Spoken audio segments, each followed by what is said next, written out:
de virmos fazer a reunião do reencontro aqui na casa Hermínia Santana. A Vera, colega da Copel, né, Vera? Colega do Rui da Copel. Aí, por coincidência, comecei a seguir a casa. Opa. E vi que tinha uma visita chamada Mário Torres aqui no jardim. Quem mandou pôr no Instagram. Daí eu pensei, ahá!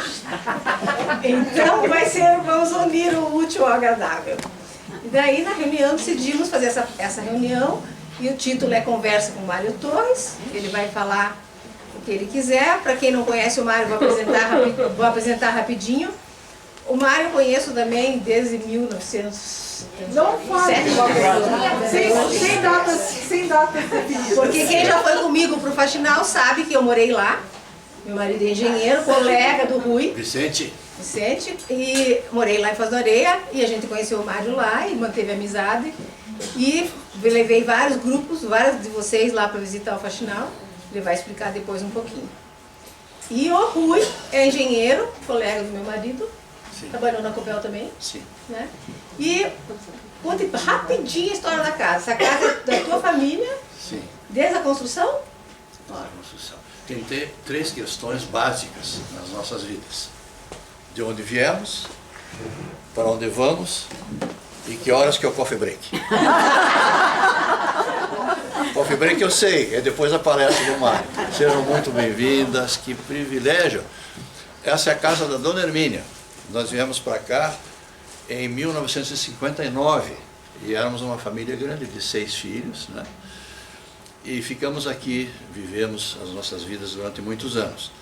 Depois que meu pai faleceu, a Dona Hermínia foi mais cedo. Depois que meu pai faleceu, essa casa ficou fechada há alguns anos, porque cada filho tinha a sua vida e as suas atividades. E um dia o meu filho mais velho, o Guilherme, disse assim: pai, eu passo na frente daquela casa e as pessoas sabem que ninguém mora lá.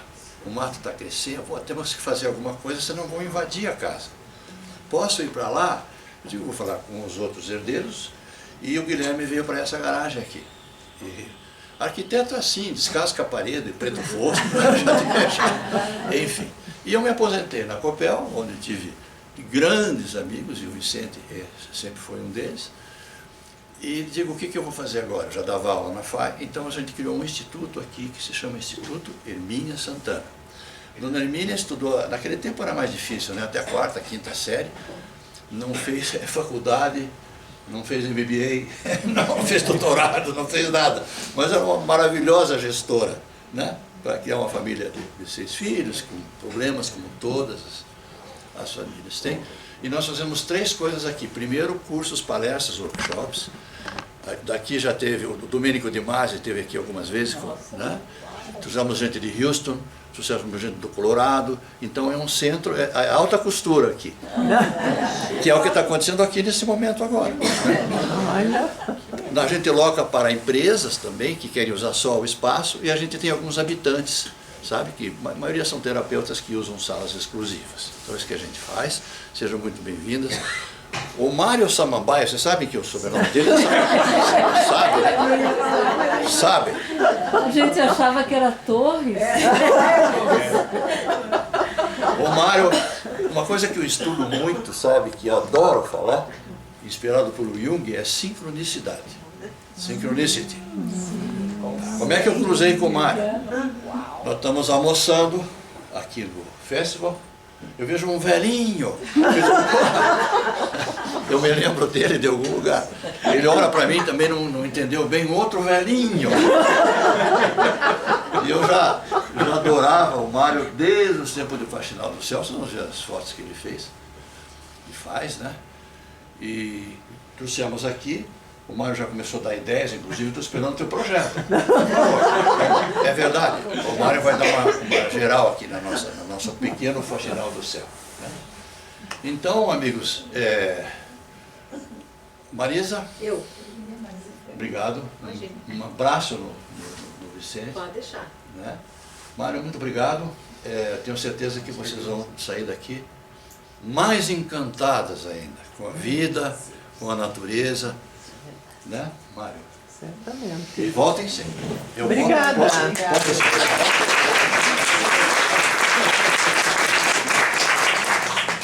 Boa tarde a todas. Mais uma vez, né, já tive a oportunidade de falar sobre rododendros, sobre coníferas, sobre... Não me lembro, mas foram várias já. Aí quando estou preparando esse aqui, volta e meia eu dou uma olhada nas outras, assim, sabe? Até alguma coisa eu puxei assim, alguma imagem, né? Só que naquela época era PowerPoint, né? Aí quando você puxa do PowerPoint para cá, perde a qualidade. Enfim, eu procurei fazer o melhor possível, quase impossível, porque eu tenho tanta foto, que para mim é um desespero. Eu fico assim, ruim, eu quero mostrar tudo, quando eu estou olhando, isso aqui está lindo, isso aqui está lindo.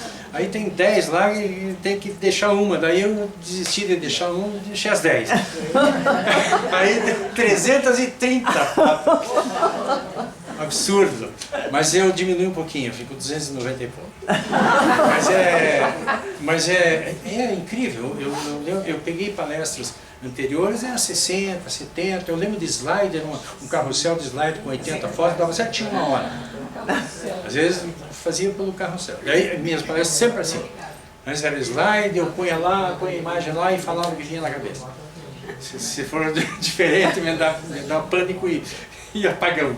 Bem, então essa aqui, exatamente esse título aí, essa imagem, com exceção disso aqui e desse aqui, foi uma palestra que eu dei num simpósio, Congresso de Paisagismo em São Paulo. Congresso de Paisagistas, não, vamos chamar o florestal. Daí me chamaram, aí eu tive essa ideia de contar mais ou menos a história lá do Jardim Botânico, e com esse título aqui, ó, de áreas degradadas a um jardim botânico. E quando eu fui para Copel, foi para cuidar das áreas degradadas em função das construções lá da obra. Então vocês vão ver na outra imagem. Isso aqui quase não dá para ver direito, né? Tá meio... E é uma foto muito antiga. Isso aí é uma aérea da usina, quando estava sendo construída, mais ou menos foi antes de eu chegar lá, deve ter sido no início de 78, mais ou menos, essa imagem aí. Ali no Rio, Mário? Oi? Ali no Rio? É, no Rio Iguaçu, na Mas dá curva para do ver rio. o rio dali? Hã? Ali dá para ver o rio? Não, quase Aquela assim, daria pouco. Mas na outra foto vai dar para ver, vai ficar melhor. Então vamos passar mais... Ó, aqui, ó, isso aqui é uma imagem, uma relíquia. Eu não sei nem como eu consegui isso, mas é o início das obras lá, né? A marcação topográfica e a construção dos primeiros acessos. Então, o Foz do Areia... eu acho que melhor eu... Aliás, peraí, estou meio atrapalhado aqui. Foz do Areia chama-se... Porque o Rio Areia, aqui vem o Rio Iguaçu, assim, ele faz uma curvona aqui assim, e o Rio Areia vem de um outro vale e encontra aqui assim, mais ou menos. Um pouco para trás aqui, é nessa região aqui que é a confluência. Então por isso que chama de Foz do Areia, porque é próximo. Aonde foi feita a barragem, que é bem nessa... Aqui tem uma curva no Rio Iguaçu, ó. Imagine aqui, ó, você vem aqui e vem para cá. E bem na curva eles fizeram a barragem. O eixo da barragem é mais ou menos aqui assim. Então isso aqui foi uma coisa interessante, que aparece até as linhas da marcação topográfica aqui, né, antes de fazer qualquer coisa. Isso foi em 74. A obra mesmo começou em 75. Bem, então vamos seguir aqui. Isso lá, 78, quando eu cheguei lá em 78, eu cheguei em junho de 78. Foi para fazer a recuperação dos estragos que uma obra ocasiona, né? Acessos e toda hora estão mudando os acessos e talude despencando, então fazer descenadura e reflorestamento nas proximidades. Então aqui dá para... Opa, peraí, eu estou bem atrapalhado com essa coisa aqui. A obra foi inteirinha feita com basalto escavado aqui, dinamitado das margens aqui, né? Aqui dá para ver bem que foi tirado daqui e colocado em cima aqui. O Vicente... Era do concreto, né? Estava lá desde 77, vocês foram? 6, né? Então cada engenheiro... 74. A do Mário lá.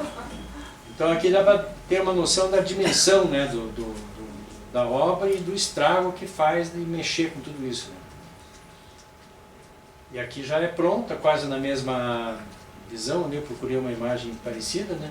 Só que essa aqui já foi bem mais tarde, né? Mas ela ficou dessa maneira aí em 80, que a obra foi de 75 até 80, 80 encheu o reservatório. Então aí eu consegui essa foto mais ou menos parecida, já é de 96. E aqui, na palestra que eu dei em São Paulo, eu pus isso aí para o pessoal se situar, né, o que é. Aí tinha até mais alguma informação aí que eu achei desnecessária. Mas, resumindo, a capacidade instalada dela, o período de construção e a razão. Isso aqui foi bem depois, ó. Tá vendo que tem até uma logomarca aqui, isso aqui foi feito com caleandra Tedley, aquela vermelha. Mas isso foi bem depois, foi depois de... deve ter sido em década de 90, 95, 96 mais ou menos. Então era um melhoramento contínuo no jardim, uma vez eu tinha feito um jardim enorme aqui, depois achei de 83, estragou tudo, aí fizeram uma modificação aqui, mudou tudo. Mas uma das coisas que eu fazia, além da recuperação de área, eram os jardins, né, nas unidades da empresa. Não só de Foz do Areia, mas subestações e tal, de vez em quando dá uma ajuda nessa parte também. Aí foi a infraestrutura que tiveram que fazer. A Marisa chegou a morar lá na obra lá, né? Eu e a Guilmar moramos lá embaixo primeiro. Chegaram a morar lá, né? Depois subimos lá para a Vila do Faxinal. Esse lugar aqui ficava mais próximo da usina, ficava a 3, 4 quilômetros. 3 quilômetros da usina, ficava bem pertinho. Só que não tinha espaço para fazer a vila para os 10 mil trabalhadores lá na época da obra. Ó, aqui dá para ver umas casas, ó. Isso aqui era uma parte da vilazinha, daí lá tinha outra, a Marisa deve ter morado por aqui, assim, nessa parte aqui. E aqui eram os escritórios, alojamento, hotel, hotel desse lado aqui, aqui era refeitório e tal, isso aqui estava em obra ainda. Quando cheguei, isso aqui foi em 75, foi o início. Daí quando eu cheguei lá era para recuperar, já tinha alguma coisa plantada, mas era para continuar a recuperação dessas áreas aí.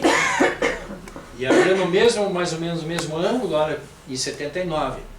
Isso foi um ano depois que eu cheguei lá. A gente fez reflorestamento e o paisagismo também. Daí tinha o paisagismo da usina, alguns exemplos assim, são fotos antigas, então a qualidade ficou meio comprometida. Uma coisinhas que eu ia bolando assim de aproveitamento de material lá que sobrava, já estavam desmobilizando as casinhas lá, e as casinhas tinham esse pilarete, que sustentação. Aí eu não sabia o que fazer, jogava, já estava tudo jogado lá, eu comecei a usar isso aqui em tudo que era lugar, aqui a fazer essas muretinhas de pilarete e tal. Bem, então o objetivo principal é esse aí, né? Então eu situei por que eu fui para lá, né? Em 78, fui para cuidar dessa recuperação de área e produção de muda e tudo, eu vou entrar com mais detalhes daqui a pouco. Então o objetivo principal é esse aí, né? Mostrar para vocês que eu acho que nunca foi mostrado. Vocês iam lá, muitos de vocês já visitaram. Então nas visitas a gente ia conversando, pergunta daqui, como é que surgiu, né? Então eu vou fazer um resumo de por que aconteceu tudo isso, né? De todos os anos, né? Foram 40 anos e 4 meses que eu fiquei lá. Nossa. Bastante. Então um pouquinho da localização, né? Que quem já foi, já sabe, perto do Guarapuava, ali no município de Pinhão. E fica bem no sul do Paraná, bem no sul do município do Pinhão também, né? A usina, o Faxinal fica a 15 quilômetros lá da usina. Aqui dá para ver bem, aqui ó, a usina, ó o Rio Areia aqui, ó. O Rio Areia é esse, o Rio Guaçubi aqui. Ele está vindo lá de Nanda Vitória e tal. E é a primeira barragem que fizeram, e a única que vai ter, né, a montante, né? Mais próximo da nascente do Rio Iguaçu, né? As outras barragens são mais 5 que são para baixo aqui, né? Até aqui, perto de Foz do Iguaçu, perto do parque, já tem a Capanema, que é a última. Bem, seguindo, aí a grande estrutura que tiveram que fazer para abrigar os funcionários, né, os trabalhadores da usina, chegou a ter 12 mil pessoas aí, 2 mil casas, e toda essa estrutura aí, a coisa impressionante, né? Aqui era a escola, essa escola aqui era dimensionada para 4 mil alunos. E tinha uma outra escolinha também aqui, e lá embaixo também tinha escola, né, Marisa? No começo, né? Depois eu acho que foi passado tudo para cá. Mas aqui, centro comercial, aqui era um mercado Zenf. Até 79 eles estavam lá. que a data aqui, ó, início da construção 75. O auge, quando terminou de fazer todas as casas, foi em 79, que é o momento que junta as equipes da construção civil, que é o contingente maior, né, da obra, e veio o pessoal da eletromecânica. Então daí tiveram que fazer mais casas, daí somaram 2.000 casas. Mas aí em 80 já começou a desmobilizar tudo. Aí terminou, né, o pessoal da civil, né, da construção principal da barragem, começou a ir embora. A Marisa ficou até que ano? Embora em julho de 80. 80. Pois é, foi nessa época aí que foi aquela debandada, né? Resumindo, então aqui o próximo slide, ali vocês já viram, né? Escola, hospital, igreja, rodoviária e tal, tinha tudo. Hoje à noite eu lembrei de carpintaria, eu não tinha colocado, somei mais uma coisa. Lembrei também do corpo de bombeiro, tinha até corpo de bombeiro. E eu não tinha colocado o principal, ó, que era a agrovila. Nem na palestra lá de São Paulo eu coloquei isso. Aí eu lembrei, coloquei em destaque, eu ia colocar em vermelho, mas aí verde, mas ficou meio fora de destaque. Então, essas 2.000 residências que chegaram em 79, em 80 já foi baixando. Lá por 90 tinha 300 e poucas casas só. Foram vendidas, alguma coisa, doada e desmobilizada e montado na outra usina de Segredo, né? Que foi a próxima. E essas casinhas aqui eram bem pequenininhas, eram 44 metros quadrados. Aqui que ficava a maior parte dos trabalhadores, era a maior vila, a gente chamava de Vila Iguaçu. Acho que na próxima aqui, ó, aqui dá para ver quase o Faxinal inteiro. Aqui a rodovia que vem de Guarapuava é o limite do Faxinal. Ela vem para cá e vai lá para a usina. E aí a Marisa morava aqui, ó, exatamente aqui, deixa eu ver. Aqui, ó, essa casa aqui. Aqui morava o Bortolini, o Romanotti, e a Marisa morava na rua Jesuíta. Foi um tempo muito feliz para nós, né, Guilherme? Bem, então aqui essas 2.000 casas estavam distribuídas nessas vilas aqui. Vila Piquiri, que chamava de Vila A, que era a vila dos engenheiros e dos médicos, era tudo separado. Aí tinha a Vila Ivaí, que era dos técnicos, basicamente, o pessoal da Copel. A Vila Iguaçu, que era maior, que foi a primeira que foi feita, tudo asfaltado, uma infraestrutura incrível e enorme, imensa. 4.000 metros de asfalto. 4 quilômetros de asfalto tinha aqui, tudo asfaltado.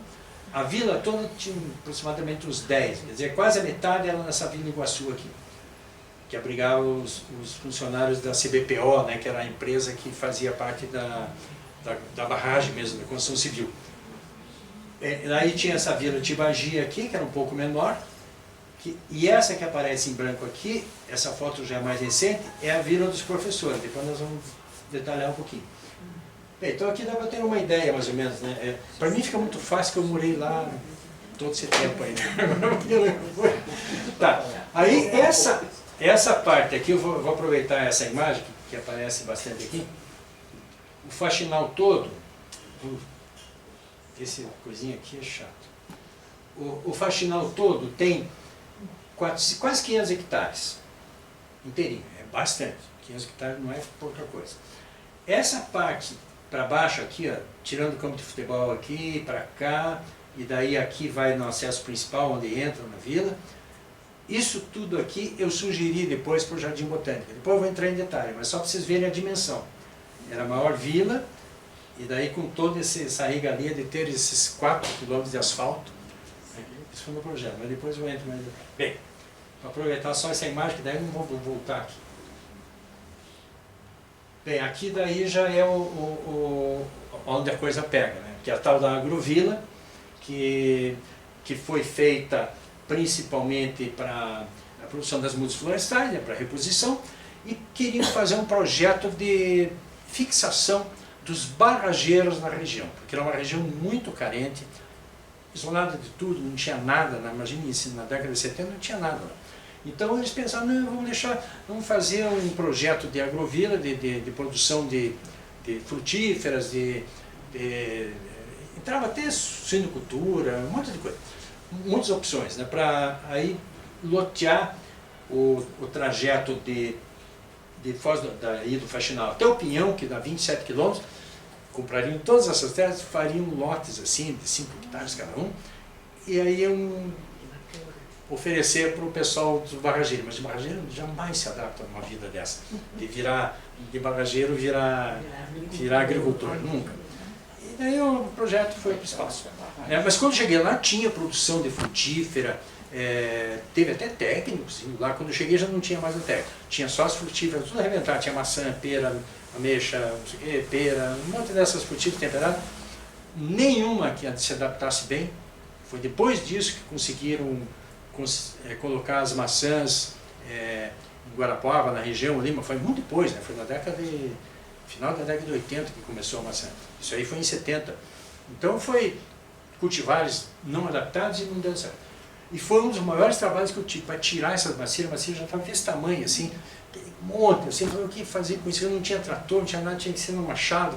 Então deu um trabalho danado para fazer, porque a minha ideia, quando eu cheguei lá, acho que um ano depois eu já comecei a ter essa ideia de conciliar a produção de muda com jardim. Mas não pensava em jardim botânico ainda. A ideia de jardim botânico foi na metade da década de 80. Bem, daí tinha a tal da agrovila lá, que era o espaço que a gente produzia, daí o viveiro. Esse viveiro já é um outro lugar, depois começava a fazer viveiro em tudo que era lugar. Né? Por isso que o pessoal da Copel lá não... distante, tinha mais aí. Aí a parte de produção também, isso foi bem depois também, né, que quando a gente instalou o jardim botânico, daí foi melhorada a produção de muda, com essa estufa padrão aí.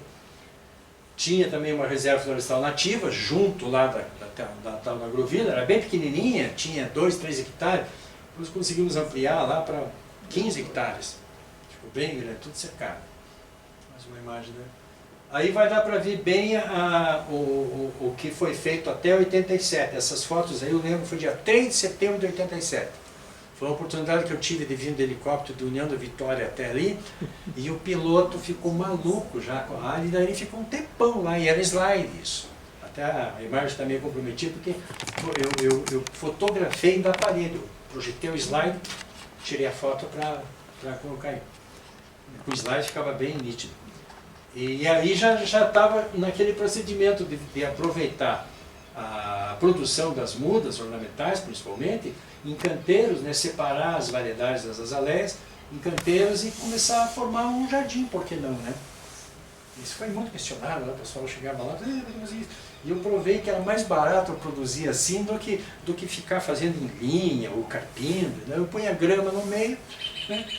E ficava um jardim, daí que virou aqui, ó, outra imagem bem de cima aí, como é que... Isso foi, dia 3 de setembro, lá estava tudo com flor lá. O limite é aqui, ó. Aqui já é o vizinho. Daí vem aqui agora é um lago, daí tem um outro lago aqui do outro lado. Aqui mudou muita coisa também. Aqui era a casa, tinha um caseiro, aquele escritorinho antigo, que eu queria fazer um museuzinho e botar abaixo agora. Pelo menos já está limpo ali. Aqui, essas... as rosas ali são as azaleias, tudo azaleias. Tudo florida. Lindo, né? Aqui. Vai ser difícil me acostumar com essa coisinha aqui. Aqui é tudo azaleias. Naquela época tinha umas 10, 20 cultivares, assim, dá para ver pela coloração, né? Tinha pouca coisa. Depois chegamos a mais de 100 cultivares na coleção. Tinha o outro viveirinho aqui, um lago aqui, daí o Lago Grande da Reserva é mais para lá. Não sei se quem foi lá consegue situar aqui, ó. Aqui é o acesso, aqui é uma subidinha assim, né? Daí o atual centro de visitantes é aqui, é aquela construção nova, eu tenho um mirante aqui assim. Bem, aí com o tempo a gente foi fazendo as coleções, essa imagem eu coloquei, é mais histórica, né, que para vocês talvez não tenha muito sentido, mas eu comecei a arrumar toda a área, em 79, mais ou menos, quando cheguei lá, aqui, ó. Não tinha nada disso aqui, era tudo diferente, era tudo diferente, não tinha grama nenhuma, em lugar nenhum. Aí eu comecei a arrumar os canteiros, bem diferente do que está aqui. Né? Na próxima aqui tem uma... Aí eu plantei esse Cedros Atlântica glauca aqui, que é um xodó, é o único que tem lá. Eu plantei bem no lugar onde a gente começou a fazer. Eu lembro bem disso, eu comecei a ajeitar ali, tirar as pedras, comecei a fazer um canteirinho do nada, assim, 1 metro quadrado. Daí virou em 15 hectares. 15 hectares dá quantos mil metros quadrados? 10 mil metros quadrados cada hectare, 150 mil hectares. 150 mil. E agora foi, sabe? Aos poucos, tá? E isso em 87 já estava daquele jeito lá, já estava bem estruturadinho. Tem muita história no meio do caminho, mas enfim, deixa eu não posso me perder nessa coisa aqui do tempo. Tá bom, meia hora. Nossa, aqui eu vou passar mais rápido, porque é só para ilustrar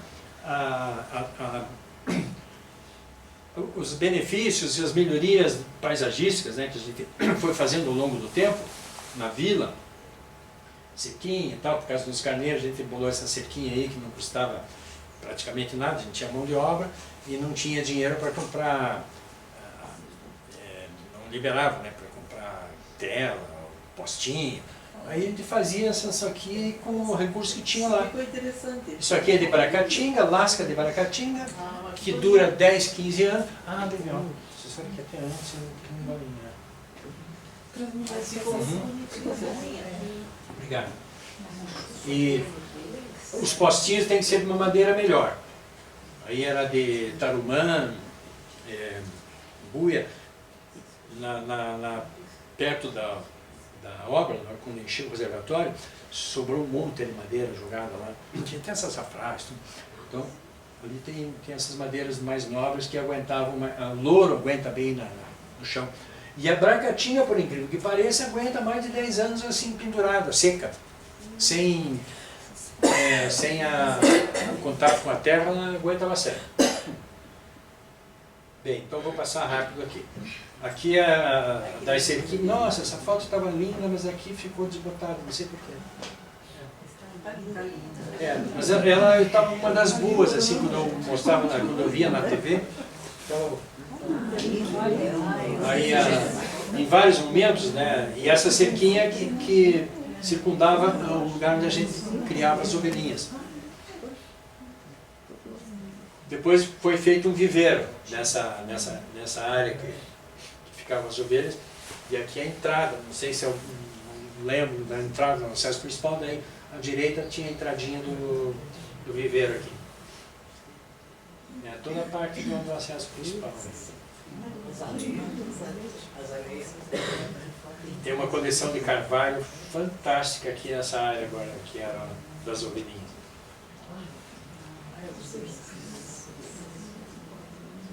Aí isso era no dia da neve. Aí eu consegui pegar, eu cheguei atrasado, eu cheguei depois do almoço, peguei bastante neve em Guarapuava, naquele dia 23 de julho de 2013.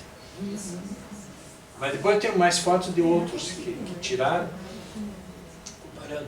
Aí ó, a parte da coleção dos carvalhos. Tem mais de 15 espécies de carvalho diferentes, na maioria da América do Norte. Esse lago foi refeito umas 3 vezes, antes era um banhado, depois foi feito um pequeno e tal.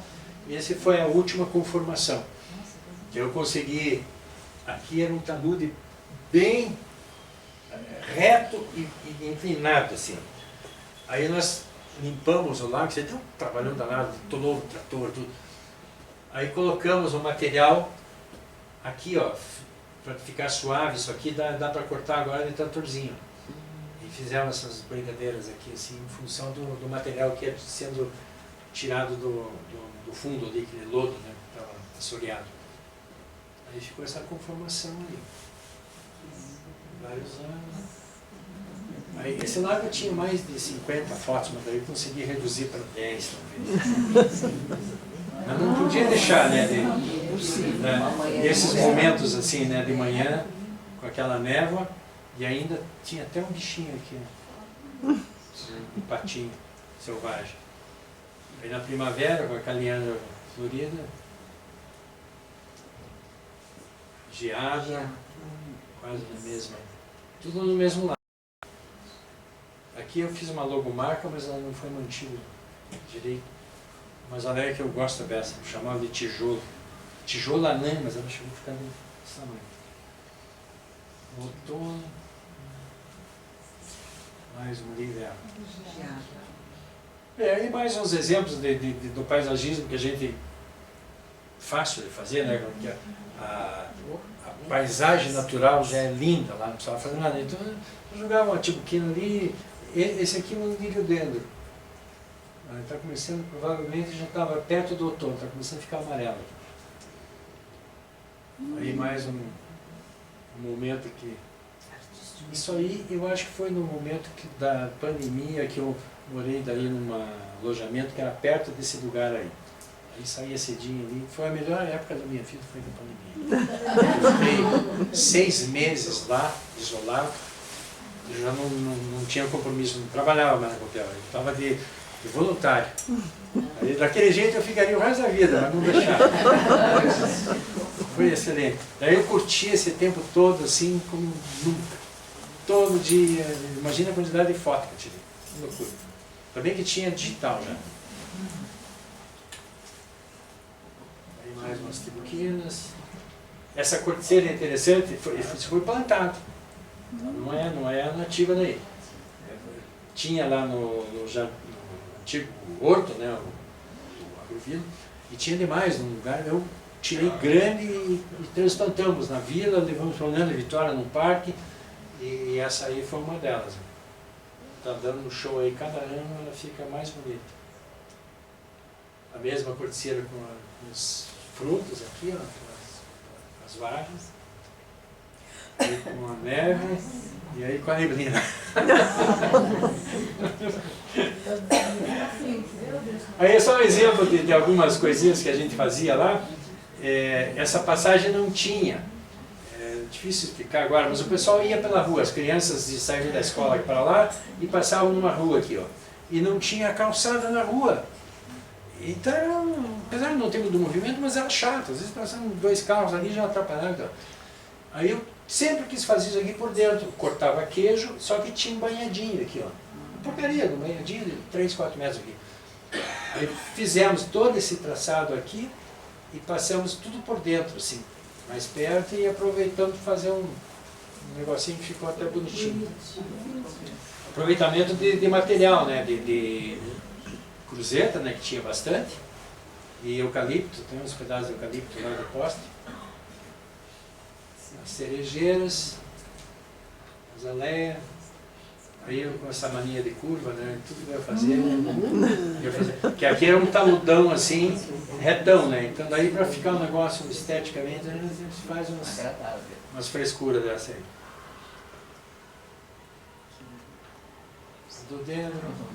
Rododendro, depois eu vou mostrar um pouquinho lá, daí a gente comenta. Aí o clube da Vila A, porque daí tinha o clube da Vila B. Isso já ampliaram, né, então. Aí outro exemplo de quando resolveram fazer instalar esses Estica velho. Eu não estava lá no dia, daí pegaram uma máquina e estavam abrindo um espaço enorme, que não tinha, lá é tudo muito inclinado, né? Aí já estava, eu mandei parar na hora, essa máquina ia fazer um estrago absurdo, né? Daí a bagunça que tinham feito eu consegui aproveitar ainda em 3 níveis, que eles iam fazer tudo num platô só, né? Aí aproveitei a bagunça da máquina e aí ficou em 3 níveis escalonados, né? E encaixou melhor, né, no taludão, assim. Aí onde eu morei, aqui, ó, o Murilo morou aqui, nessa casa da frente aqui. Essa foto é antiga, isso aí deve ter sido em 88, mais ou menos, foi antes de 90. Essa é a atual, essa aí foi ano passado que eu tirei. Até o ano passado eu consegui ver o outono, esse ano eu não fui no outono. A minha casa ali, ó, eu pus por causa lá, aqui que eu morei 11 anos. minha filha mais velha, Renata, nasceu lá no Faxinal do Céu. Uma das últimas que nasceram lá. Depois foi desmobilizar tudo. Aí um espaço que eu sonhava em fazer uns caminhos aqui, por dentro desse bosque aqui, um espetáculo. Coisa da rotação nova, linda também, a parte do tonal é fantástica. E não está no auge, que ia ficar mais bonito ainda. Isso deve ter sido em abril do ano passado. Também foi ano passado, isso aí é na outra vila, Vila Beget. Também um grupo de arte.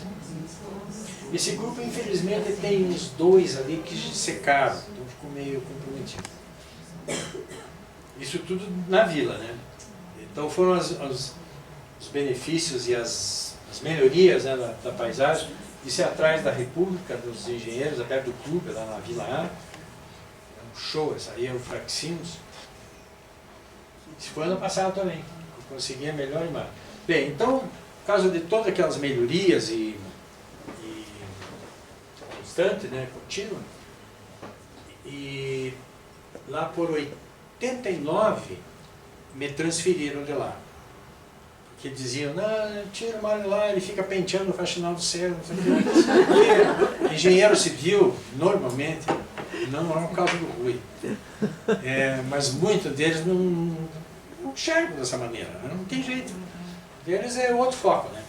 E eu queria fazer um jardim, E a Copel não é fazer jardim, a Copel faz usina, faz linha de transmissão, distribuição e tal. Então eu estava meio fora da casinha lá, né? Mas fomos levando. E eu tentava convencer os diretores, quando tinha a oportunidade de conversar com eles, falar da importância que tinha isso. Inclusive para a Copel como empresa, de dar continuidade, de conservar isso. Que uma empresa desse tamanho, isso não é nada. Mas enfim, não queria. Daí tira o Mário lá, tiraram. E até mandar embora. Falaram que já estava até em lista de coisas, várias vezes. Mas dessa vez não, foram mais brandos, transfere o Mário para Curitiba. Foi 1 ano e meio, fiquei numa depressão que você não imagina. Foi o pior ano da minha vida. Aquela ruptura foi muito forte. E mais do que agora, engraçado, foi muito forte. E aí fiquei meio mal. Mas sempre naquela esperança. E tinha um encarregado muito bom lá que não deixava conversar, não deixava nem ir lá. Conversava por telefone, segura as pontas aí, é doido e tal. E ele conservando pelo menos, né? E paralelamente a isso, eu tentava convencer da importância da paisagem lá, que podia ser aproveitado para o turismo. Fizemos vários anteprojetos de aproveitamento turístico. E o terceiro anteprojeto, o terceiro que foi melhor, foi mais bem feito, caiu na mão do Jaime Lerner quando ele era governador. Candidato ainda. Candidato. Foi em 94. Aí ele ganhou, né? Daí em 95 ele assumiu. Eu não sabia nada disso, né? Que tinha caído na mão dele. Foi o Simão Blinder, que era amigo do Lerner, né? Que pôs na mão do Lerner. Depois eu fiquei sabendo. Esse era o projeto. E o Lerner tinha como grande projeto de governo dele, naquele governo, a Universidade do Professor. Coisa fantástica, né? Que ele achava que era por ali a grande saída, né? Para a humanidade, inclusive, né? Ensinar os professores a cultura em geral, né? Porque era um projeto voltado mais à cultura, não era esses de reciclagem. Era uma coisa, o Rui sabe muito bem disso, né? O Rui acompanhou, e o grande Arthur, nosso amigo, que participou em vários eventos aqui com o Rui, né? Que tocou esse projeto. Então era uma coisa assim de outro mundo. Pessoal altamente qualificado em todos os âmbitos assim, da cultura em geral. Aqui teve gente que participou. Então tinha uma orquestra especialmente montada para tocar todas as quarta-feiras. Tocavam 2 vezes, porque o auditório não comportava 1000 pessoas, que era a capacidade, né, do espaço todo, mas o auditório era de 500. Então a orquestra tocava às 5 e depois às 7, e eu assistia às 2. Eu adoro. A Natália Timber ia toda quinta-feira. Clara, vamos falar um pouco, Clara? Nós estivemos lá. Levante, Eu dormi Bel. numa daquelas Bel, casinhas levante. ali. Bel. E aí as casinhas eram de madeira, né? Madeira. Sim. Elas tinham 2 quartos e uma sala, né? era frio daqueles, porque nós passávamos, eu fui essa primeira vez como aluna, né? Como participante do projeto, como professora que entrou no projeto de formação. E era muito bem planejado. Nós chegávamos no começo da semana, né? Todos os professores que eram convidados e tal. Como vocês viram ali, Guarapuava fica no centro, mais sul, né? Então vinham professores de todos os locais, né? Todos os cantos do Paraná. E nós ficamos uma semana em imersão ali. Não tinha internet naquela época, claro, né? Celular, nada. Nós tínhamos, no meio das casinhas, assim, a cada faixa daquelas, tinha uma cabine telefônica, que nós aí saíamos à noite, né? Lembra-se? No final da tarde, depois que acabavam as atividades, nós íamos lá para telefonarmos para casa. Não tinha essa coisa de se comunicar toda hora, todo mundo, né? E justamente era bem isso que você falou. A primeira vez que eu vi um cravo, assim, pessoalmente, foi em Faxinal do Céu. Uma beleza. À noite nós tínhamos, depois das atividades de formação, nós tínhamos as atividades culturais, né?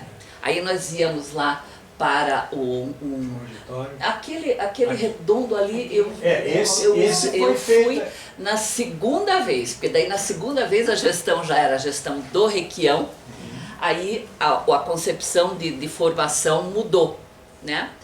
O Requião gostava e nos reunia para que a gente fosse, nós mesmos professoras, fôssemos fazer formação para os colegas. E aí então nós trabalhávamos ali naquele redondo. Isso foi depois. Tinha um com principal diversas, isso, uma arena, né, que era uma beleza. Acho que isso aí está lá ainda, né? Tá. E diversas salas, 6 salas super de 110, equipadas, exatamente, que nós trabalhávamos ali. Essa foi daí a segunda vez que eu fui. Então a primeira vez fiquei nas casinhas de madeira, daí na segunda vez eu fiquei nas casinhas lá de alvenaria.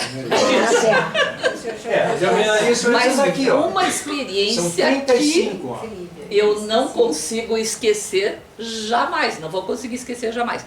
A segunda noite foi um declamador que declamou o sermão do Padre Antônio Vieira, aquele sermão famosésimo dele, o sermão que eu não lembro o nome direito mas maravilhoso, maravilhoso, maravilhoso. E daí alguns colegas achavam que isso aqui não serve para nada, blá, blá, blá, blá, blá. E outros, como eu, adorávamos, né? Porque era a oportunidade de você expandir os teus horizontes, né? de professor.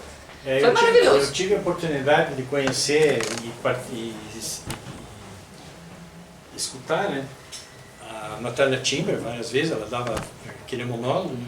Aí quando a Natália não podia ir por alguma razão, raramente, foi a Fernanda Montenegro. Aí, além de eu ter assistido a peça, o monólogo também, eu que acompanhava, né, porque o pessoal queria mostrar o Faxinal e o Horto lá e tal. Então era o Cicerone. Eu chegava, eu tinha essa, eu mostrei com a Natália, Natália direto, a Natália adorava lá, ela dava nome para as árvores.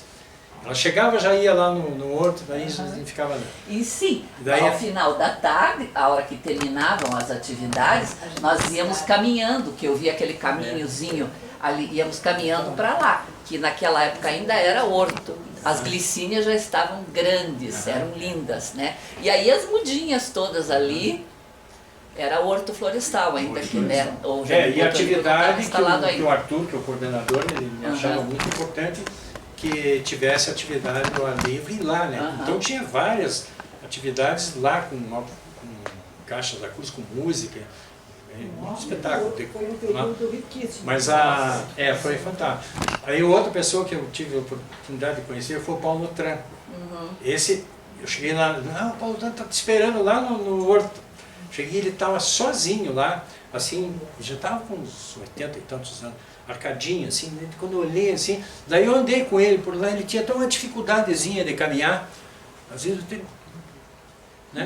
Como é que esse homem vai fazer uma peça à noite? Aí fui ver a peça dele, ele se transforma. Ele termina essa peça, ele se joga no chão. É uma coisa absurda, assim, a energia, não sei como é que pode isso, né? Ele já com aquela idade, com aquela dificuldade de caminhar que eu presenciei, né, junto com ele ali, no palco ele extrapolava, coisa impressionante. Mas aí tive... E depois a Copel estendeu Sim. isso para todos os funcionários. Os funcionários também, com o Arthur, com a equipe do Arthur. Ali tinha historiador, tinha filósofo, mas olha, era tudo assim espetacular. Eu tive esse grande privilégio de acompanhar todos os dias, aí eu ia conversar com eles, lá com os professores, né? O Arthur conversava muito, era muito legal. Enfim, aí tá, daí... Mário, só um comentário. Sim. Eu estou me segurando aqui para ela falar, porque eu tive o privilégio, o Arthur viveu conosco aqui na casa da Dona Hermínia mais de 10 anos. Ele sempre vinha aqui. E não sei se vocês perceberam, essa garagem, veja uma plaquinha. Era Arthur. Essa garagem tem o nome do Arthur. E também eu recomendo que vocês leiam, por favor, tem um pôster ali do lado esquerdo na frente, que aparece no livro que o Arthur publicou. Aquele texto ali é muito bonito, porque ele justamente... Você tem o do Vilaça, o Vilaça fez um livro sobre o Faxinal do Céu. Enfim, mas enfim, o Arthur está conosco aqui nesse momento. Então a história resumida é mais ou menos essa. Eu tenho um ponto interessante que eu comentei, né, que chegou na mão do Lerner esse projeto de turismo. E ele tinha esse projeto na cabeça e não sabia onde fazer. E entrou em contato com a Copel, olha, eu preciso de uma área e tal, que estava sendo desmobilizado. Segredo também, a outra usina que fica próximo lá, tinha já um espaço também para fazer isso. Só que lá em Segredo ainda tinha alojamento montado, a estrutura estava menos danificada que Faxinal. Aqui, ó, não tinha mais nada disso aqui. Isso aqui na visita do Lerner, tivemos que abrir uma picada. Aqui era asfalto, que já estava coberto de lama, já tinha árvore no meio do asfalto. Não tinha absolutamente nada. Isso aqui, imagine, foi desmobilizado em 79, 80, isso foi em 90 e pouco, foi quase 20 anos depois, né? Então a vegetação tomou conta. E quando o Lerner teve essa ideia de fazer, ele precisava, quando ele chegou, ele perguntou para o secretário de Educação quantos alunos, queria saber quantas casas, enfim, a capacidade de acomodação lá, né? Daí eles fizeram as contas de quantos professores que tinham, daí precisa, em 3 anos, precisa fazer um espaço que dê para 1.200 pessoas por semana. O evento era de uma semana, né? O curso. Então ele fez esse cálculo e daí precisou fazer, então estava tudo dimensionado e eu tive essa ideia de sugerir esse lugar que era perto da estrutura que já existia aqui, do cinema, e aqui não tinha nada, isso aqui foi feito um refeitório novo. E tinha espaço para fazer mais auditórios, e, enfim, estava mais próximo da escola e tal. E aí fizemos a picada para ele ver lá como é que estava, aí ele estava concordando com tudo. E o pessoal da Copel não estava concordando, que dava muito trabalho, que tinha que fazer tudo isso aí. As casinhas pequenininhas que estavam na outra vila já tinham ido para Segredo, para outra usina, já tinham sido desmontadas, montadas no Segredo, usadas lá, e estavam lá. Então o que tiveram que fazer? Desmontar de Segredo e vir para cá. E o pessoal da Copel não queria que acontecesse isso. Aí quando o ônibusinho, daí eu fui Cicerone também, né, do meu lado ali. Aí quando eu cheguei lá, eu deixei o Horto por último, né? Sempre assim. Né? Aí quando ele estava descendo do ônibusinho lá naquela área que eu mostrei ali do Horto, principal ali bem na chegada, ele virou para trás assim e falou, vai ser aqui a universidade, professor. Quer dizer, o pessoal parou daí de tentar convencer ele de fazer lá, que já estava mais estruturado, não precisava fazer em total hora. Aí tiveram que trazer todas as casinhas para cá de novo, fizeram toda a estrutura para cá. Então foi culpa minha. Todo esse gasto aí foi culpa minha, viu? Bem, então, as casinhas aí. As casinhas bem Tadinhas e tal. Ali aparecem algumas as de alvenaria, muito confortáveis, podiam utilizar agora para o turismo, mas está tudo abandonado. Esse dia havia até uma parede dessas ali de alvenaria caída. Agora eu fui sexta-feira passada, eu passei lá. Bem, aí a casinha com neve e assim vai. Deixa eu ver. Na verdade são 8 professores, né? Porque ela tinha 2 entradas, né? Ela tinha uma entrada por aqui e uma entrada por lá. Aham. Eram 8 professores É, por casa, né? Porque eram geminadas. Essas casinhas originalmente eram casinhas de 44 metros apenas. Aí eles pegaram 2 e viraram assim e encontraram uma com a outra. Então uma entrada para cá e outra entrada para lá. Tinha um enxoval, É. quando eu fui de professora, que era uma delícia, porque era sempre muito frio, né? Aquela região, não importa outono, inverno, sempre muito frio. Tinha um aquecedor daqueles da Climaterme embaixo, então não passávamos frio. E tinha um enxoval, lençol de percal, froninha de percal listadinho, assim. Era uma beleza, uma beleza. Então tá aí, as 2 pessoas, vamos ver se a gente conhece aqui. A Vilma e a Márcia. Né, Vilma? Bem, aí começa a história do Jardim Botânico, né? Então a universidade foi em 95, eu coloquei ali também para mostrar a importância que teve isso aí, porque estava abandonando já. Eu já não estava mais lá, já não deixavam em 92, 94, não, em 95 eu voltei para lá, na verdade. Mas todo esse período aí eu estava mais fora, estava fazendo bobagens aí, jardinzinho, subestação, troço que não vai nada, faz ali, depois os caras já passam o trator em cima, não adianta nada. Mas estava fazendo isso, estava muito ruim, assim, profissionalmente para mim estava muito ruim. E ficar em escritório, imagina que absurdo. Tá. Aí quando o Lênin fez isso aí, deu uma levantada e super levantada, foi uma coisa assim fantástica, né? E continuou. Quando mudou, o Lênin ficou até 2002, né?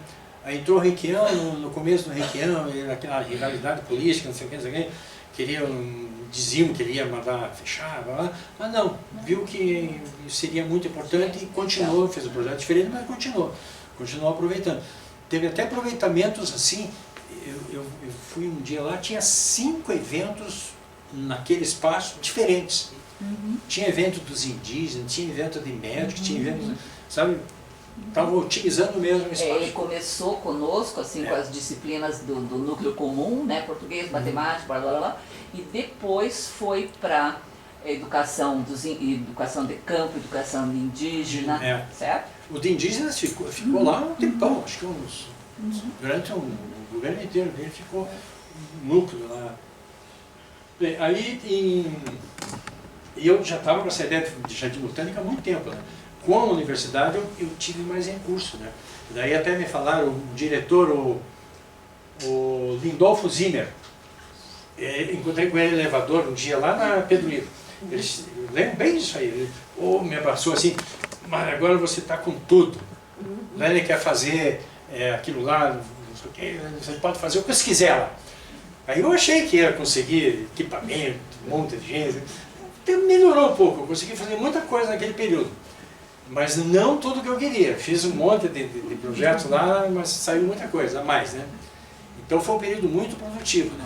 E já deu aquela alavancada lá naquela ideia de chegar um dia no Jardim Botânico. E que veio só em 2010, né? Demorou um pouco, né? Mas aí nesse intervalo aconteceu muitas coisas, né?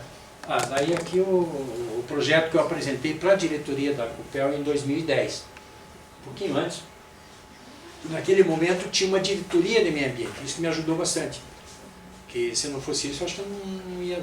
E a diretora era uma mulher espetacular, assim, animada e para fazer as coisas acontecerem, né? Marlene Zanin, pessoa fantástica. E aí quando eu dei ideia para ela, ela achou fantástica a ideia, assim como outras ideias, né? Depois eu vou passar um pouquinho lá, Ponta Grossa, recuperação de todos os viveiros. Naquela época, nós chegamos a ter 370 funcionários terceirizados no meio ambiente no Paraná inteiro. Recuperando todos os viveiros que estavam abandonados, foi muito legal. Teve essa diretoria ali em cima. E aí ela começou a me cobrar. E eu enrolado, ela cobrava, como é aí o projeto Jardim Botânico, né? Aí o Murilo me ajudou bastante também, eu acabei fazendo. Daí apresentamos e a diretoria aprovaram. Ficou aprovado internamente na COPEL, ficou aprovado na diretoria. E aí a maluquice é essa aqui, ó. A parte antiga do horto era isso aqui, assim, ó, tinha esse lago da reserva, a reserva era só a bordinha aqui, e daí o horto pegava aqui assim mais ou menos. Dava 5 hectares. Aí eu fui ampliando, chegou a 15 hectares, daquele jeito que vocês viram nas fotos ali. E aqui mais um pedacinho da reserva. Isso aqui já é o biquinho. Aqui eu tá vendo ali, a União da Vitória para lá, a usina para lá. Tô entendendo mais ou menos aqui? Tá. Aí, aquilo que eu comentei da vila maior, lá da tal da Vila Iguaçu, era dentro dessa mata aqui, que tinha uns 4 quilômetros de asfalto. E estava totalmente abandonado já, o asfalto no meio do mato. Então, o meu sonho aqui era esse, e eu apresentei esse projeto e eles aprovaram. Não sei se eles não conheciam direito, não sabiam ler. Eu mostrei o mapa, tudo, as áreas, de 152 hectares. Isso aqui, ó, essa ampliaçãozinha aqui, que era de 15, foi para 150, 10 vezes mais. Mas isso era para fazer o longo. O que eu queria era segurar aquela área para esse destino, né? Porque tinha comentário, não, vamos vender, lotear, não sei o quê, já tinha asfalto, vamos dar não sei para quê, blá, blá, blá. E eu queria segurar que não acontecesse nada. Então, pelo menos internamente, eles tinham assumido isso, né? O que eu não conseguia fazer no CONAMA, como Jardim Botânico. Eu participava até das reuniões do Jardim Botânico Brasileiro, direto lá, e não conseguia porque as áreas estão todas desconectadas, as áreas que a Copel desapropriou, continuavam com as matrículas originais e não dá para você formar uma RPPN, nem se comprometer com um projeto desses, não tendo uma área contígua, assim. O Faxinal do Céu tinha que ser uma matrícula só. É complicado esse negócio, mas enfim, eu não consegui. Daí eu não estava me importando muito, eu queria que a coisa fosse acontecendo. Mas não deu tempo, né? Eu consegui até fazer algumas coisinhas nessa grande área, algumas coleções eu cheguei a começar a implantar aqui, principalmente nesse acesso e algumas coisas próximas. Mas aqui ficou só no sonho, né? Não acabou ainda. Talvez aconteça um dia. A área está lá ainda, né? Bem, então aqui a estrutura era essa, de produção e tal, e vocês viram o tamanho, ó, o Faxinal do Céu aqui, nessa linha branca aqui, ó. Os 500 hectares, mas quase 500 hectares, são 490, tudo isso. Ó, então aqui, ó, 150, isso aqui eu acho que não está numa escala muito certinha não, porque aparentemente isso aqui já está quase a metade, né? Não está muito, pelo menos um terço, né? Não, dá mais ou menos isso, porque é 494, enfim, eu queria segurar toda essa área. Bem, aí junto com o Jardim Botânico, daí surgiu muitas outras coisas boas, né? Que foi esse centro de educação aqui, ó, que é tal do SERES. É uma história que eu nem vou contar essa história ainda, mas enfim, daí apelidaram esse espaço aqui de Redondinha do Mário. Porque isso aqui era outro destino, era um adendo na época do Requião, para apoiar lá no projeto de educação. E a Copel não podia fazer coisa para outrem na área dela. Aí denunciaram no Tribunal de Contas e deu uma maior confusão com o diretor da Copel, com certeza, o presidente. Aí me chamaram lá, porque eu queria que eu ia usar compartilhado com o Estado. Aí me jogaram na fogueira com 5 auditores, que daí eu mostrei, não, isso aqui é do Jardim Botânico. Aí eu fui com todos os documentos do Jardim Botânico e convenci os caras que era o Jardim Botânico. Pronto. Foi uma mentira. Aí a mentirinha, né?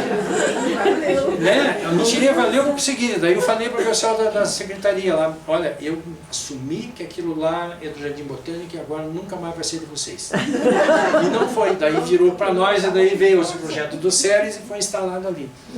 Foi uma dificuldade que eu passei. Imagina, 5 auditores ali. Não foi fácil. Agora nem lembrar, mas agora é legal de contar. Qual governo foi esse? Aí a nevinha. Essa foto, por exemplo, eu achei muito legal, a neve acumulada, não parece no Brasil, né? A árvore é na América do Norte, e aí pegou essa neve, plena faxina do céu, que ficou parecida. Aí a parte interna daquele SERES, que virou tipo de um museuzinho, assim, uma área de exposição de itinerante. Essa mandala foi minha mãe que fez, especificamente para esse espaço. Ela desenhava, gostava de pintar, inspirado no araucária. Tem araucária aqui, araucária pequena aqui, e aqui não dá para ver, mas são os pinhões, parte de dentro. Aí eu fiz uma coleçãozinha aqui das pinhas, então, Dos nó de pinos? pinho. Nó de pinho. Nó de pinho. Esse era o espacinho aqui. Eu Isso lembro aqui, desse eu pus essa foto para mostrar Muito legal. esse tronco fantástico aqui. Que é a ponteira do maraucária apodrecida que virou uma escultura natural aqui com os nó de pinho aqui. Os galhos eram aqui. Outra coisa que nós fizemos nesse período foi essa trilha das Sapopemas aqui, que é uma trilha educativa. Não vai dar para ver aqui. Mais ou menos. Sapopema porque tem umas árvores com esse nome lá, né, que são fantásticas, umas árvores enormes, ficam tortuosas, assim, um tronco bem caído, grosso, densa, e um jardim pendurado na árvore, assim, de orquídeas e bromélias e cartaz, um espetáculo. Então ela recebeu o nome dessa trilha, porque tem bastante e são lindíssimas. Daí aqui tem sobre a árvore, então uma trilha educativa, né? Dá um profundo então a gente tinha essa possibilidade de, ao longo da trilha, divulgar muita coisa sobre animais e vegetais. Por só aí exemplos, né?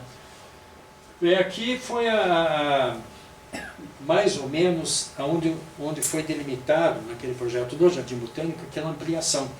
Era para ser nessa regiãozinha ali o acesso principal e uma estrutura de recepção. No fim acabou não acontecendo, mas ficou lá. E aqui eu coloquei, por causa dos monjoleiros, que é uma historinha à parte, essas árvores aqui, a Anadenanthera colubrina, interessa não, é monjoneiro, Gico branco.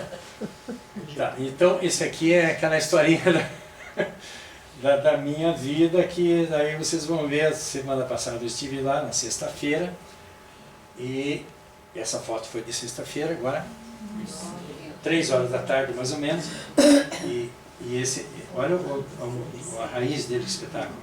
Ó. Aí, estão vendo aqui, ó? Está na época de cair aí, ó, as vagens e as sementinhas aqui, ó. E as sementinhas germinando.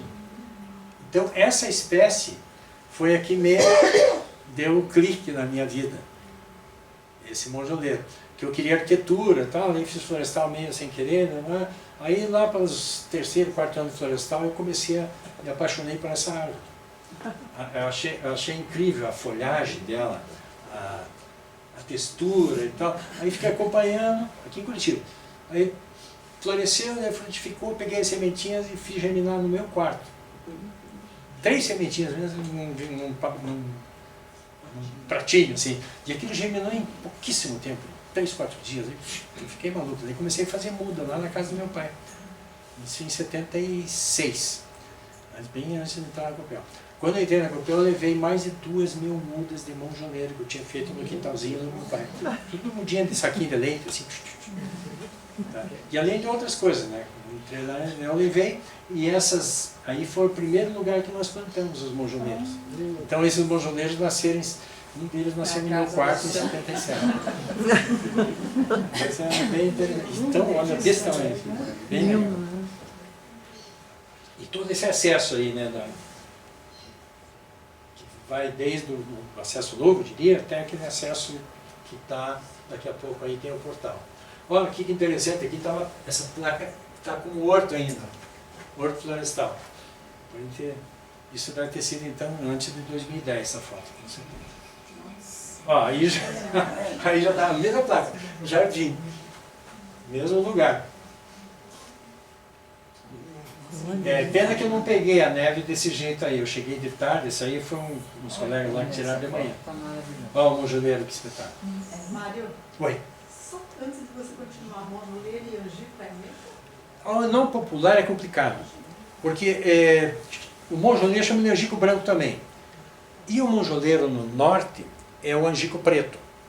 É muito confuso. E o angico preto é aquela madeira dura, esse aqui é madeira mole. Então é uma confusão. Daí chamam de gurucaia, no popular tem um monte. Né? Então tem que dizer a nadenantera colubrina. Então para o outro angico, parapiptadenia rígida. Aí não tem erro. Aí não tem. Aí a gente continua fazendo essas melhorias. Aqui, ó, eu ia mostrar esse talude aqui, nós fizemos uma coleção de juníperos, que teve um momento que estava bem legal. Tinha 37 variedades entre espécies e cultivares de junípero, toda a nossa coleção. Só de conífera tinha mais de 100, todas, né? Ó, esse aqui é o junípero Kaizuka, né? E esse outro aqui é a espécie tipo. Junípero, o de trás, né? Não o piramidalis aqui é um compresso. Mas esse de trás aqui, o verde mais escuro. Então eu já aproveitei que já tinha esses aqui, daí nós plantamos as outras no tandoor. Esse aí é tuia, esse aí já não está mais aí. E a forração ali é verbena? Ah, é uma verbena. Verbena tenuissecta. Mudou de nome agora, até o gênero já é outro. Não me lembro mais. Então mudando, a gente não consegue guardar. Mas é muito bonita, né? Nativa. Isso aí eu peguei na beira da estrada em Bituruna. Primeira vez que eu vi. Assim, no meio do asfalto, das pedras. Aí, uma viagem até lá, depois de Bituruna um pouco para catar, plantamos, começamos assim também, Tiquito. Aí o Pinheiro do Brejo. Esse é o acesso que ainda está hoje lá, né? Naquele mesmo lugar. Essa edificação foi feita antes de 2010, antes do Jardim Botânico, 2006. Também era um outro grande sonho lá, conseguimos realizar. Infelizmente hoje em dia está meio comprometido. Está de pé, isso. Ainda existe. Mas está bem deteriorado. Não tem mais nada dentro, aquelas coleções que eles armaram, mandaram tirar queimar tudo. Está uma tristeza. E aquele redondinho que era também... Também lá está tudo detonado por dentro. Não tem nada. Eu consegui salvar alguma coisa e a casa da Marlene. Agora está mais organizado. Mas a biblioteca foi por causa das tranqueiras que eu levei lá, aquele espaço maravilhoso lá, culpa minha também. Mário, e é que naquele tronco também não existe mais.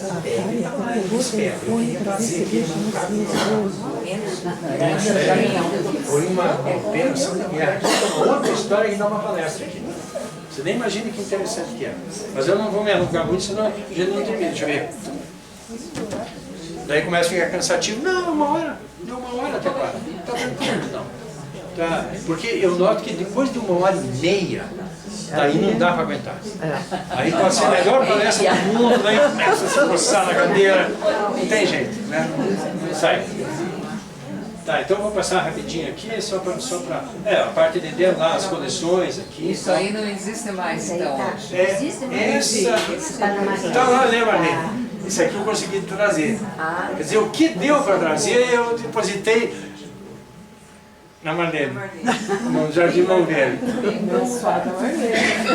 Uma transferência. Pena isso aqui, Marlene. Ó, tudo etiquetado, uma coleção de semente fantástica.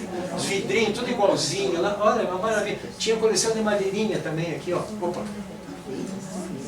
As madeirinhas aqui, tudo identificado, tudo. Isso aí foi tudo queimado. Tudo... infelizmente. Não deu para me mandar. Não, porque não tinha sentido, né?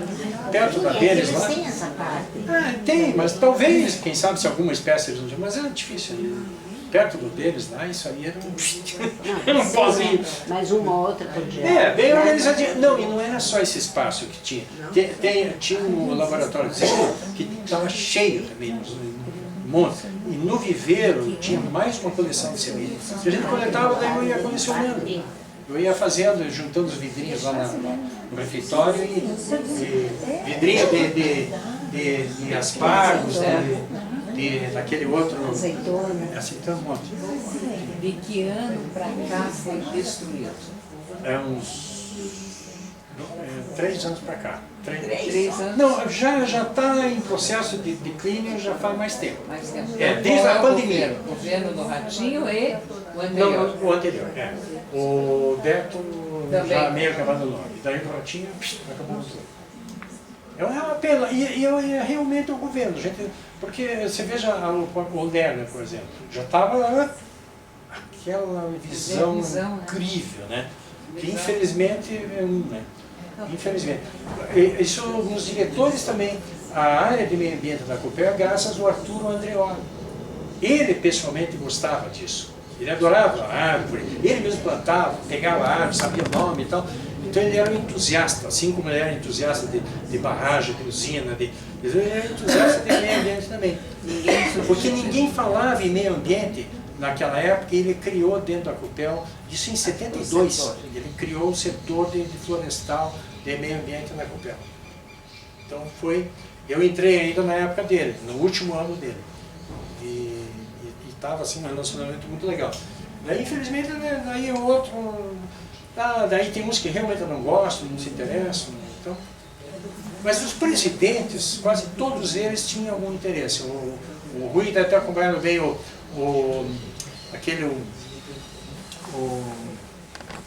Gumide. O Gumide ficou 8 anos também. O Gumide dava muita importância para isso, inclusive teve coisas muito boas na época dele. Então, o complicado às vezes era o diretor da área. Quando o diretor da área não gostava, que daí o diretor que mandava ali, né? O superintendente era pior, né? Quando o superintendente não gostava, sai de perto. Então a gente sofreu bastante, mas enfim, sobrevivemos, né? Mas agora, quer dizer, sobrevivemos naquela época, agora não teve jeito, né? Mário, eu devia ter falado comigo. Você era assessor do Gumide, né? Tô brincando. Mas, não, o Rui estava na...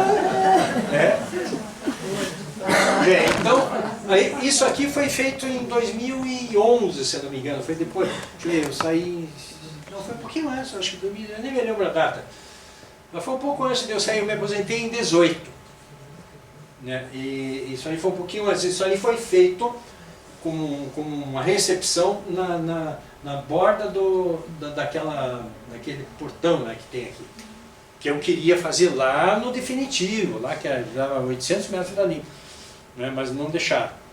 A loucura era muito grande, daí então faço uma loucura menor ali, então fizemos. E esse piso aqui, ó, estava indo para o lixo também, era demolição do piso das canchas, da cancha da escola, que nunca acertavam, rachavam, não sei o quê. Aí tiraram e faziam tudo de novo e estavam jogando fora. Chegaram a jogar. Daí eu trouxe de novo, mandei o caminhão descarregar aí e comecei a fazer um monte de coisa com isso aqui. O mais bonito ficou perto do Mirante lá. Bem, aí é uma série de banquinhos, que eu gosto desses banquinhos assim, no lugar. Ó, o mesmo lugar esse aqui, ó. Primavera e daí aqui em outro momento, olha aqui. E daí está o banquinho ali. Esse banquinho tem uma história interessante aqui, o mesmo banquinho. Aqui, ó, tem uma lajota um pouquinho diferente, né?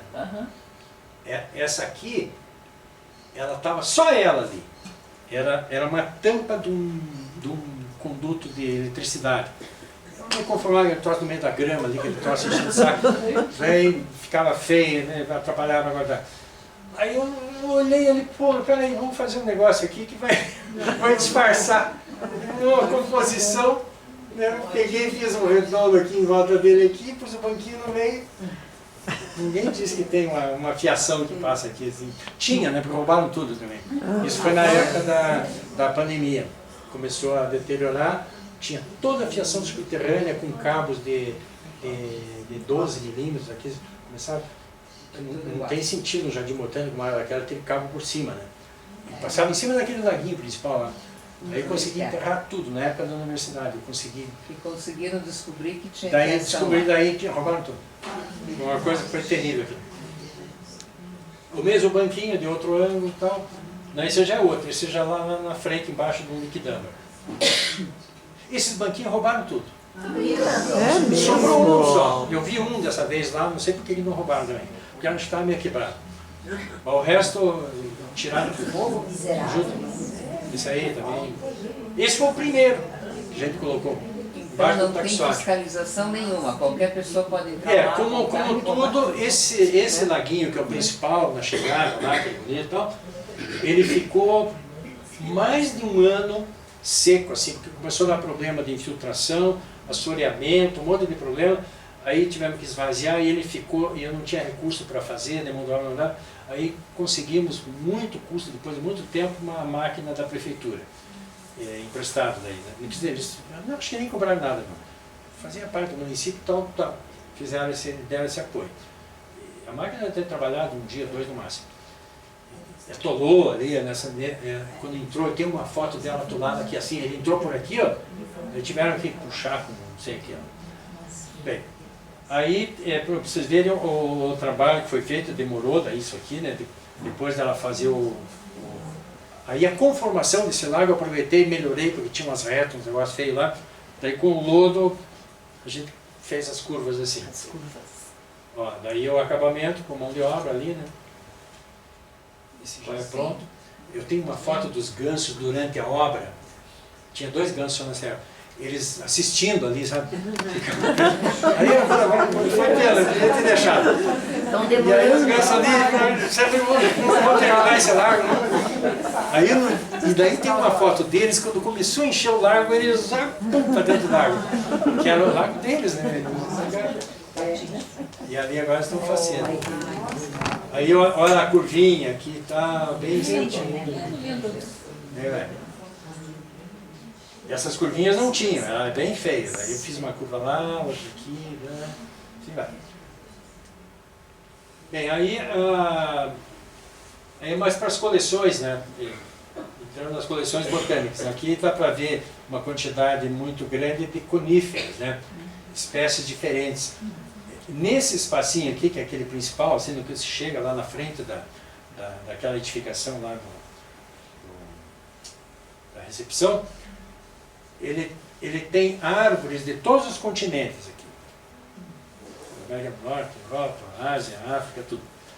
E, então é uma aula de geografia, assim, você faz isso aqui lá da Argélia, lá de Marrocos, outra da China, a China que predomina, a China e o Japão.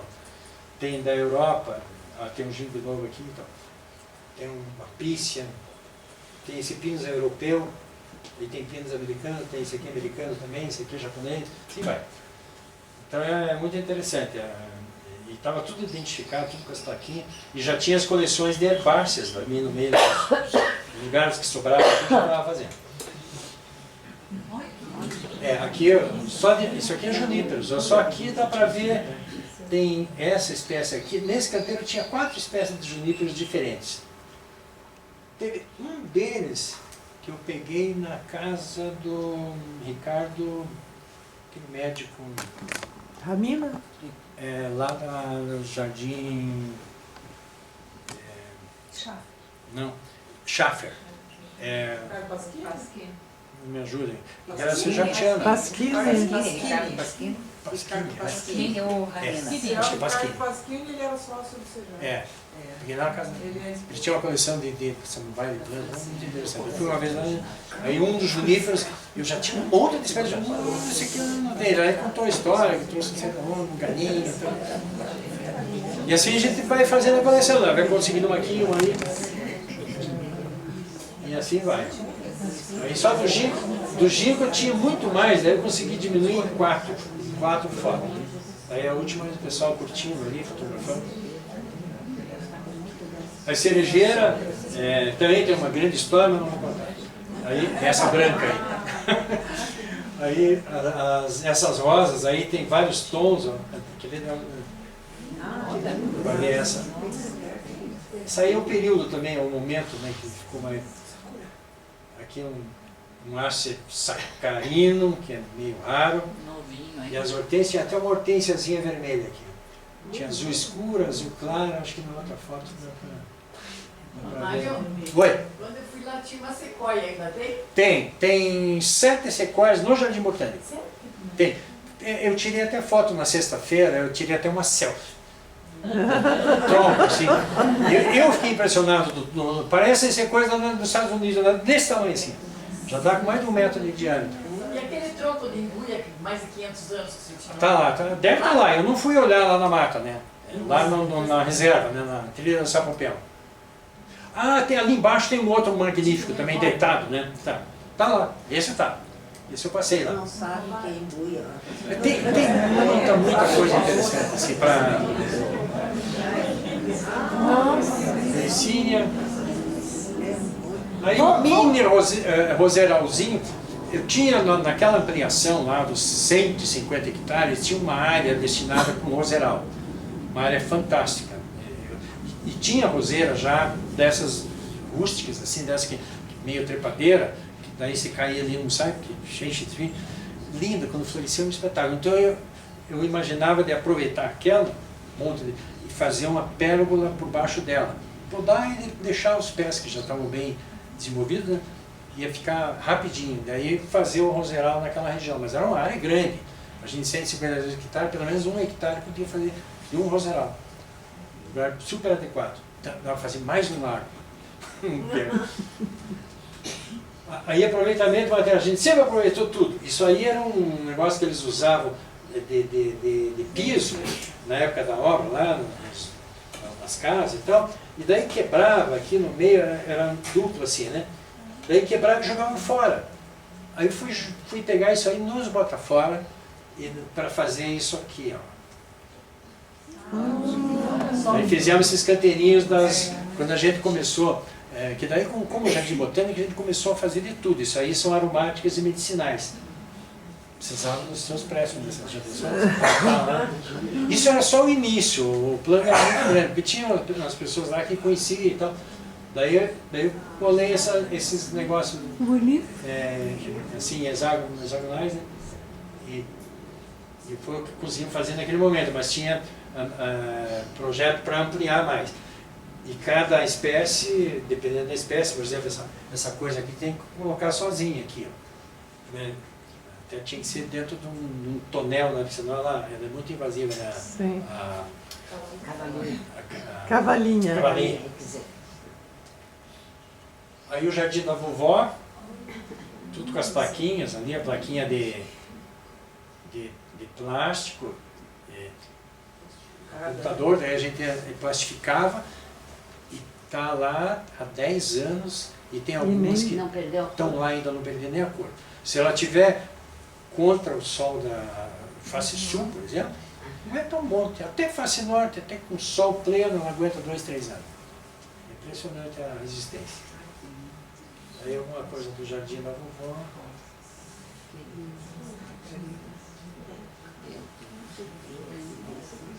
Essas pedras aí foi o início da minha mexida lá com pedra, eu fiz sozinho isso aí também. Isso foi bem antes da pandemia. Daí na pandemia eu fiz o jardim do vovô. Eu tenho umas fotos lá do jardim do vovô. Tudo de pedra, levei no meu carro e tal. Bastante pedra.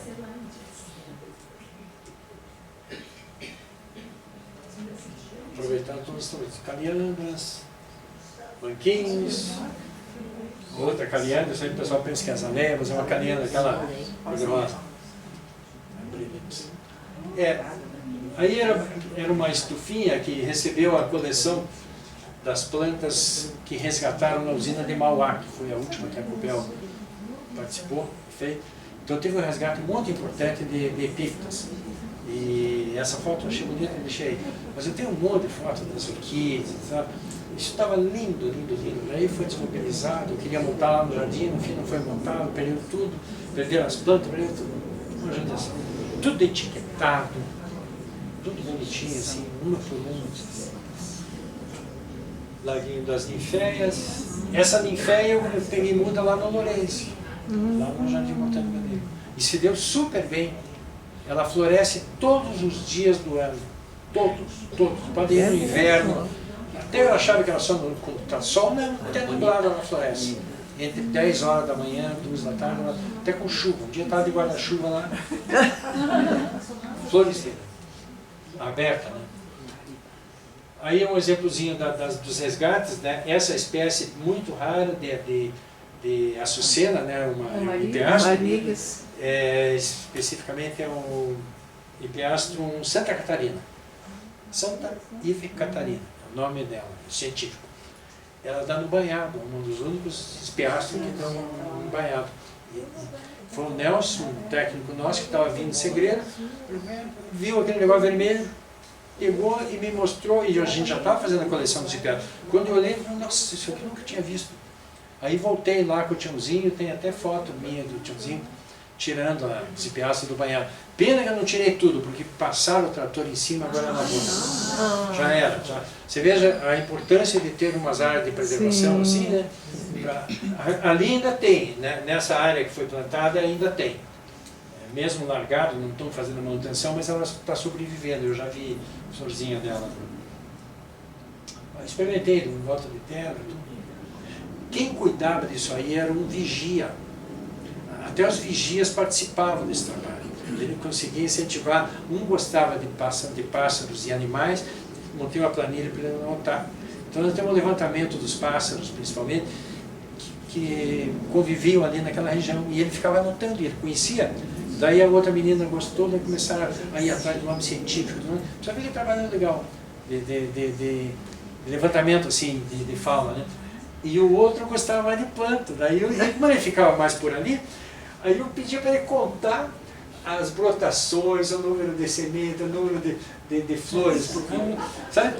E daí ele pegou o gosto pelo negócio, ele plantava, tinha mudinha lá, ele transplantava e cuidava, que só vendo. Esse aí foi o momento que ele estava cuidando. Então isso é que eu queria que acontecesse, né? Com todos. Você conta que fazia desenho na grama, né? O noturno, Esse já não é outra usina. Mas eles também, claro. Olha o detalhe do Hippeastrum em Santa Catarina. Chegamos a ter quase 20 espécies de hippeastrum lá. Sininja também, muitas espécies. Isso aí é da coleção das iridáceas. Essa foto eu tirei em sexta-feira. Daí foi tão legal assim que não vou colocar, mas ela é muito mais bonita do que. As sininjas também, uma bela coleção nós tínhamos feito, né, na estufa, e daí foi plantado em vários taludes lá. Você vai pegando gosto e vai passando para os funcionários, né? E Jardim Botânico é coleção, né? Quem gosta de coleção, né? Você pode ver a história do Jardim Botânico são assim, né? De algum colecionador, ou de algum viveiro, ou de algum município, de alguma coisa, que tinha um maluco lá que gostava de colecionar planta. E daí vira Jardim Botânico. Todos os Jardim Botânicos do mundo é assim. Sim, foi com o Dom João VI, o fundador do Jardim do Rio. Jardim Botânico. Lá era um jardim de aclimatação. Aquele Christian Bosch lá da África do Sul foi assim também. O cara gostava de planta, Às vezes a área é própria, né, do colecionador, às vezes é pública, do município e tal. Aí a coleçãozinha de Merocaris também chegamos a 127 variedades. O interessante é que até tínhamos variedades que o Dário já não tinha mais. Né, porque ele vai fazendo. Daí eu mostrava, não, essa aqui não tem mais. Tava lá. Agora não tem mais nada, infelizmente. Muito poucas que sobreviveram, porque o Hemerocaris você tem que a cada 2 anos pelo menos remanejar. Se você deixar lá, ele se perde. Você tem que fazer o manejo. Mas estava lindo, e as meninas que me ajudavam lá a anotar as coisas lá, elas adoravam, sabiam o nome de todas, os detalhes, é uma coisa mais linda. Essa foto do Tiãozinho. Aliás, acho que metade dessas fotos aí é dele. É Dona Regina. É uma das mais rústicas. Até hoje ela está lá. Vai, não precisa nem replantar, quer dizer, vai perdendo, mas é uma das mais rústicas de todas. Aí os rododendros, que é uma belíssima coleção, tem mais de 200 entre variedades e cultivares, que a gente fez de semente, daí quando começou a florescer, foi comparando, tudo diferente da outra. Então tem uma